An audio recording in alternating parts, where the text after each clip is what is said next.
The United States political world is suddenly on fire right now. We're talking a whistleblower complaint that has just dropped like a grenade into Washington, and within hours it's reportedly triggered frantic calls, emergency meetings, and a wave of panic across the entire Trump orbit. And listen, this isn't just another headline. What's making this feel different is the way insiders are reacting. When you start seeing normally disciplined party figures scrambling, when the language shifts from ignore it to contain it, that's when you know something has seriously changed. So stay with me, because in this video, I'm going to break down what this whistleblower complaint is, why it's exploding right now, what the accusations are reported to involve, what the political risks are, and what happens next if this escalates into hearings, subpoenas, or even a formal investigation. Hit subscribe right now because this story is moving fast, and I'm going to keep you updated as it develops. Here's why this is going viral within minutes. It's not just the content of the complaint, it's the timing and the targets. A whistleblower complaint, by definition, is usually someone from inside the system saying, "I saw something. I have records. I followed the process.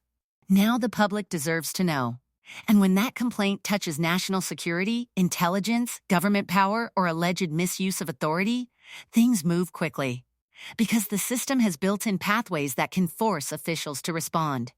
Now, I want to be extremely clear. In fast-breaking situations like this, early claims can be exaggerated, incomplete, or weaponized by both sides. So we're going to do two things in this video. We're going to track what's being claimed, and we're going to track what the process is. Because the process tells you what can become real fast. Smash like if you want more coverage like this. Let's get into it. First, quick context, so you understand why this matters. A whistleblower complaint typically goes through official channels. Depending on the agency involved, that can mean inspectors general, congressional committees, or oversight offices. And here's the key. Even if the public doesn't see the full details immediately, the complaint can still trigger closed-door briefings, document preservation orders, internal investigations, and eventually, if it meets the threshold, congressional oversight. That's why insiders fear these complaints. Not because every complaint is true, but because once the process starts, people can get subpoenaed, phones can get examined, records can get requested, and suddenly the private story becomes a public crisis. Now, based on what's circulating and what political observers are discussing right now, the complaint is being framed as explosive because it allegedly involves decisions and communications that could intersect with sensitive or classified domains, actions that critics argue may represent abuse of power or conflicts of interest, alleged attempts to pressure, block, or shape oversight. Again, these are allegations in the public conversation. But even allegations at this level can cause a political earthquake because they raise the kind of questions that don't go away with one press conference. And here's the real reason the Trump team is reportedly in chaos. This isn't just about bad optics.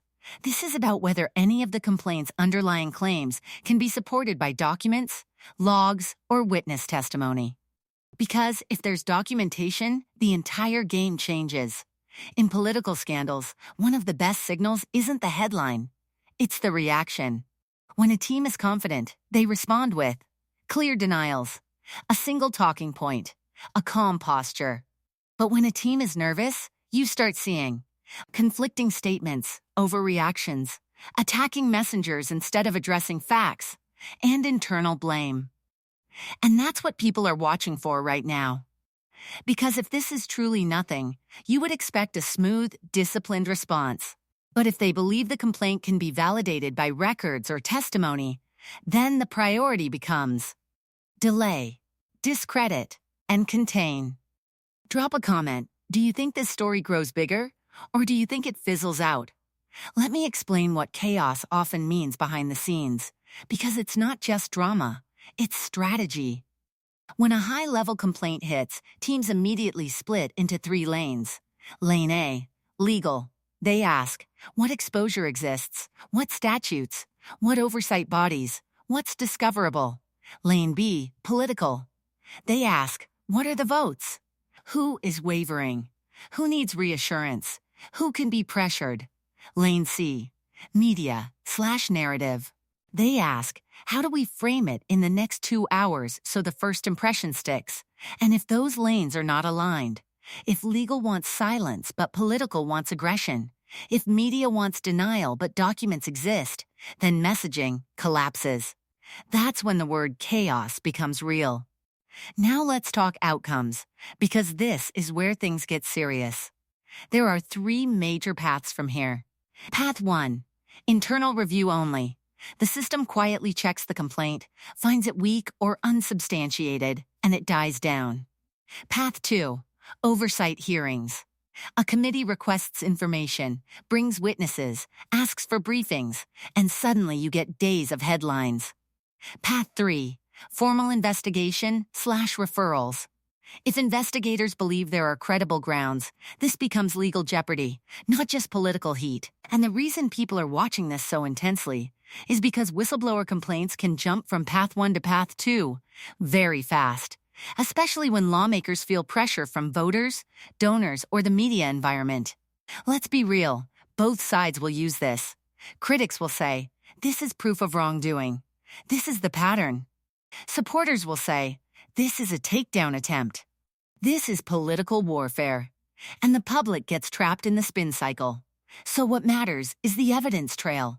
Are there records, emails, calendar entries, call logs, financial connections, witnesses? Because in 2026 politics, the first battle is always narrative, but the second battle is always receipts. Here's why this is dangerous for any administration or political operation. If the whistleblower can point to specific documentation, then investigators don't need to trust the whistleblower. They use the whistleblower as a map to locate the records. And once investigators can match, claim record timeline witness confirmation. You go from allegation to case. That's why, when these things hit, teams immediately move into damage control, document control, and witness control. And yes, some teams cross lines trying to manage witnesses. That's where obstruction narratives are born. All right, here's the quick viral breakdown you can clip. A whistleblower complaint drops. Washington reacts immediately. Trump team reportedly scrambles. People demand evidence. Committees could get involved. This could become hearings. Or it could collapse if weak. Next 48, 72 hours are key. If you're still watching, type chaos in the comments. If you want to know whether this is real or just noise, watch for confirmation of the filing through oversight channels, even without details. Statements from relevant inspectors general/committees. Whether mainstream outlets independently confirm elements. Whether named officials resign, deny, or lawyer up. Whether lawmakers call for briefings. Because when lawmakers start demanding briefings, it means they believe there's smoke worth checking.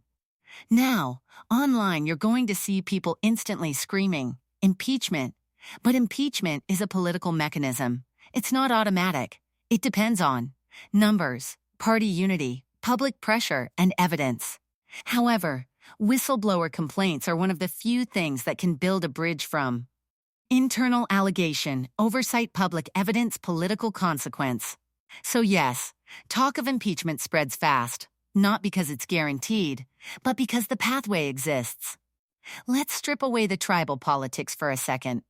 If the complaint involves sensitive decision-making, intelligence, or government power, this becomes bigger than one person or one election cycle, because any perception that power is being used for personal gain, political retaliation, or hidden leverage damages institutional trust, and that trust is national power. Foreign allies watch these moments. Agencies watch these moments. Even markets sometimes watch these moments. So the stakes are bigger than a trending headline. Do me a quick favor. Slam the like button, because it genuinely pushes this video to more people. And if you want the moment-by-moment updates, subscribe right now. Because if this complaint escalates, we could be looking at a chain reaction. Briefings, hearings, subpoenas, testimony, and potentially legal exposure. Now don't go anywhere, because the most explosive part of any whistleblower situation is not what they allege publicly. It's what they allegedly included privately. Attachments, records, timelines, and witnesses. If the complaint includes specific dates, specific meetings, specific communications, then investigators can verify or falsify it quickly. That's when panic happens. 1730, what the Trump team will likely do next. Based on how modern political crisis management works, here are the likely moves you'll see. Attack credibility of whistleblower. Claim deep state/political motives. Demand identity release, even if pretty. Flood media with alternative stories. Pressure allies to unify messaging. Suggest it's already debunked, even if no investigation finished. And the purpose is simple. Control the first impression. Because in the social media age, first impressions stick, even when facts change. Here's what can backfire. If the response is too aggressive, too early, and later evidence supports the complaint, then the denial becomes the scandal. Or if the team attacks witnesses and lawmakers view it as intimidation, it increases oversight momentum. Sometimes the cover-up becomes bigger than the original allegation. That's why disciplined teams choose careful language. And undisciplined teams choose chaos. All right, here's where things stand right now.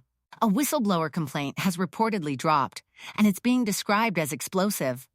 The Trump team is reportedly in crisis mode, and Washington is watching to see whether this triggers closed-door briefings, hearings, subpoenas, or a broader investigation.